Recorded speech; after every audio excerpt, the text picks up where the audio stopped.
KY3 on 50 years of quality news coverage. Well, he doesn't star in the movie, but the low-budget film bearing soccer stud David Beckham's name is a star at the box office. We're going to take a look at Bend It Like Beckham and some of the other smaller movies, sleeper hits of the summer that critics and fans say you don't want to miss. Meanwhile, we're back on this Wednesday morning. Hump day, as Brian Gumbel used to say. We got a nice crowd outside on the plaza.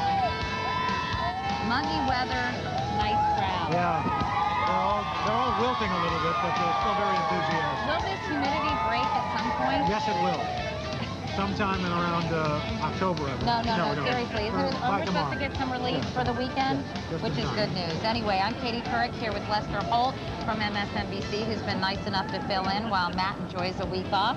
And, of course, Mr. Roker here as well. So what's coming up? Well, coming up, Michael Phelps, a name you probably haven't heard yet, but you will. A lot of people think he'll bring home the gold next summer in the Athens Olympics in the swimming pool.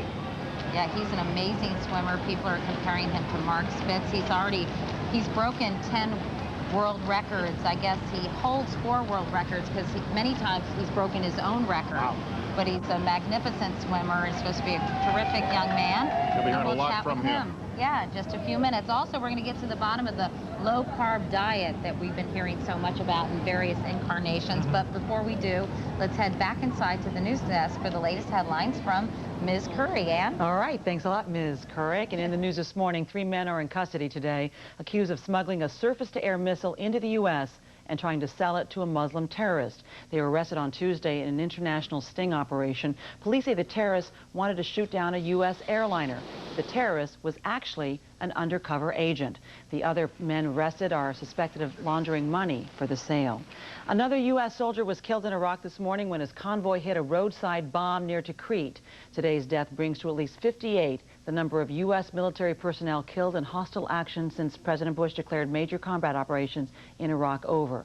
Well, this morning, Paul Bremer, the U.S. administrator in Iraq, told me that the killings are mostly confined to a region in Iraq near Baghdad and that they are orchestrated by what remains of Saddam's supporters.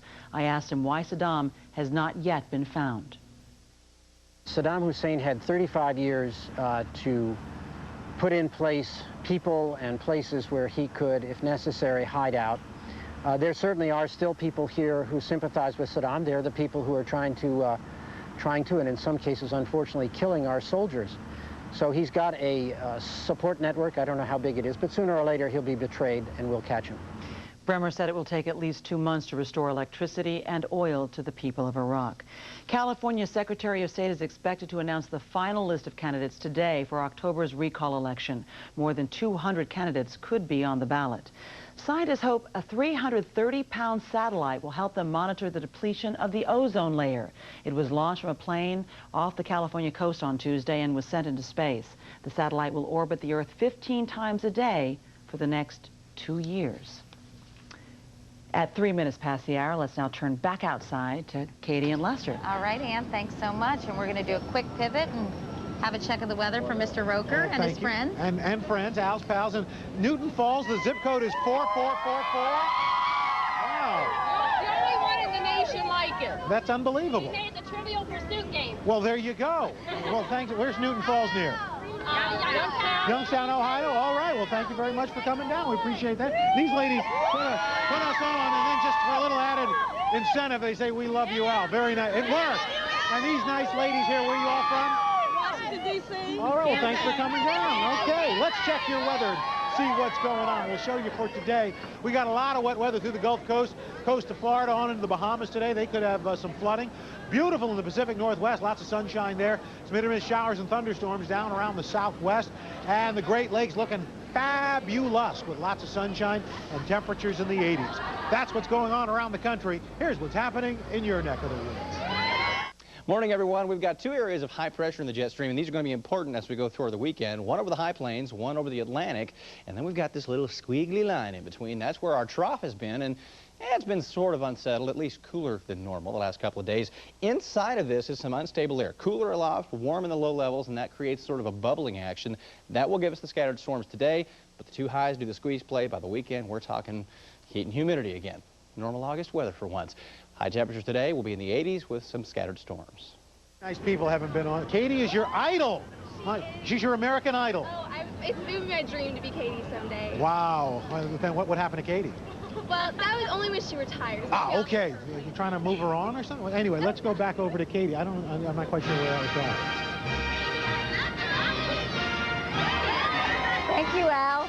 As we count down to the 2004 Summer Olympic Games in Athens, Greece, there are many athletes in training for what they hope will be their big moment in history. We caught up with just some of those planning to make their way to the ancient city. They're young, they're hot, they're the ones to watch. 22-year-old softball pitcher Jenny Finch is a superstar on and off the field. As a junior at the University of Arizona, she set an NCAA record for most wins in an undefeated season. In 3 weeks, she'll find out if she's going to Athens. It would be a dream come true. I would be so excited to the fullest extreme. I'd probably go home and cry to my parents, and just, you know, all those moments of hard work have truly paid off once you make the team. With an underhanded fastball that's been clocked in at 72 miles an hour, her softball credentials are solid gold, and so is her star status. We're not supposed to sign in silver. Only gold. This year, she beat Anna Kournikova for the title of hottest female athlete in an ESPN.com poll. The attention for my looks, it's been great because it's brought notoriety to our sport, and it's helping build our sport. But despite all of the attention, most of all, I would like to be known as the dominant pitcher in the circle, leading her team to a gold medal in Athens, Greece. American woman, stay away from me. 20-year-old swimming sensation Natalie Coughlin is also dreaming of gold. I really, really want to get a gold medal in something. I'll take it in anything, but the 100 back is really the event I love the most. Natalie holds the world record in the 100-meter backstroke. She was the first woman ever to do the event in under a minute. She hopes to swim in 7 events in Athens and planned to use the World Championships last month in Barcelona as a test run. The night before the meet started, I started to feel ill, and I had a pretty high temperature. And as the meet progressed, my temperatures just got higher and higher, and I got weaker and weaker as the week went on. Still, she managed to bring home the gold in the 400 freestyle relay and a silver in the 400 medley relay. This fall, Natalie will start her senior year at the University of California, Berkeley. Don't forget the streamline. Ready, go! And in her spare time, she loves helping aspiring young swimmers. Good luck next meet, and kick some butt. Get her!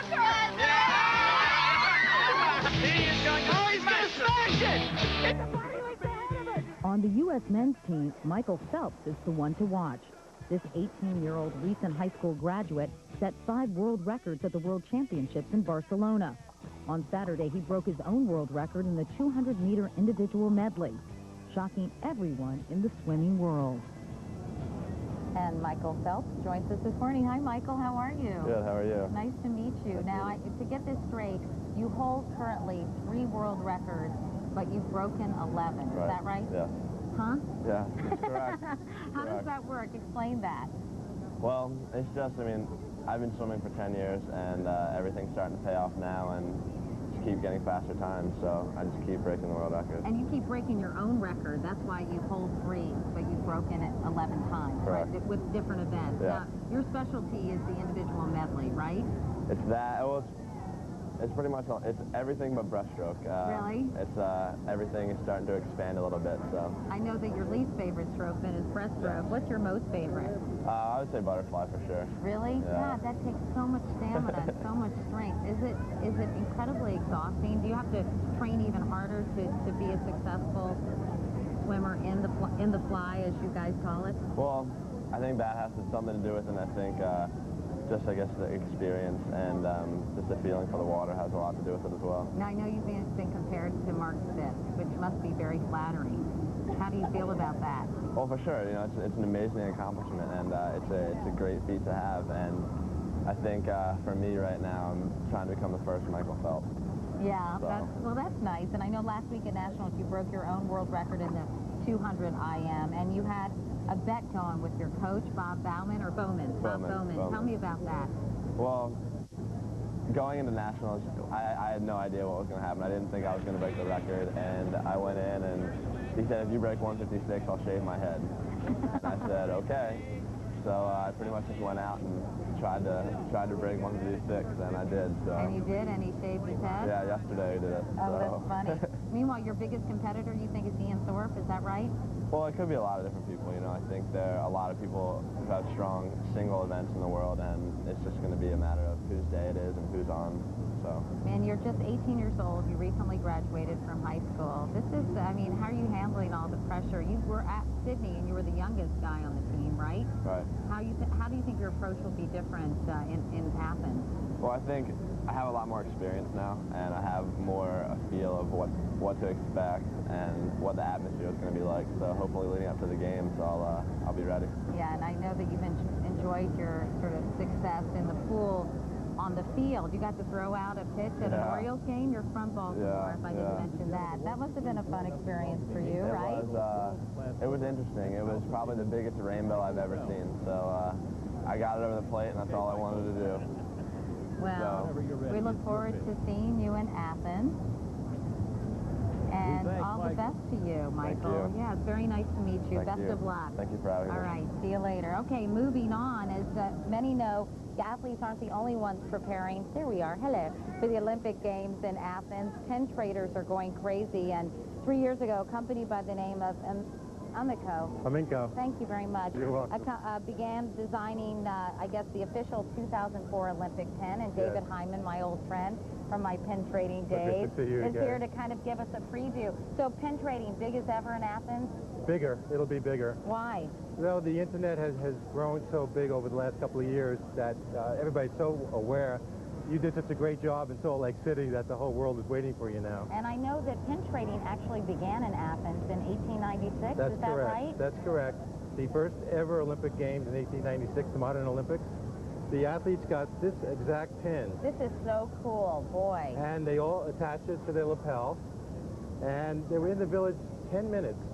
And they looked at each other, not speaking the same language, and they decided to start trading pins. How much is a pin like that worth? That's about $10,000 today, if you could find it. Wow. Now, how do you find a pin trader or a pin collector in the crowd? There's certain things you can do that sort of symbolize what your role is, if you will. If you're wearing one pin, you're just wearing a pin. If you're wearing more than one pin, you're a trader.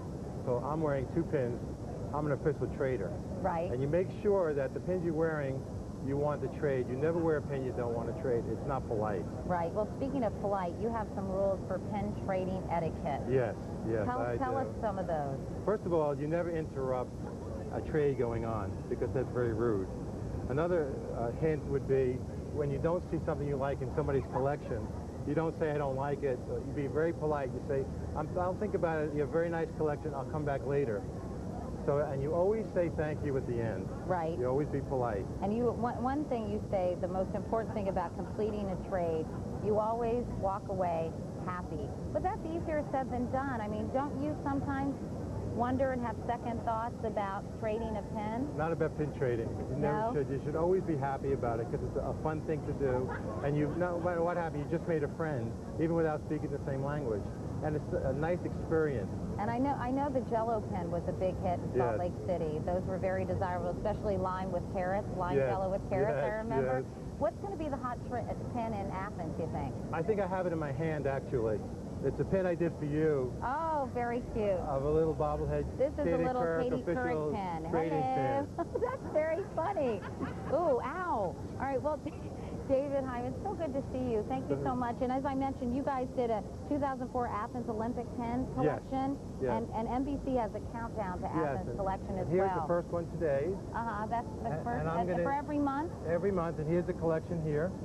Oh, terrific. It's available at the store. All right. I'm going to give you this after this segment. The first Athens because I have to trade something because I have more than one on. All right. You have to trade me something later, too. I'll give you this adorable little bobblehead Katie Couric pin. I love it. All right, thanks, David. Anyway, up next, Gene Shalit has a field day with open range. That's right after these messages. Look what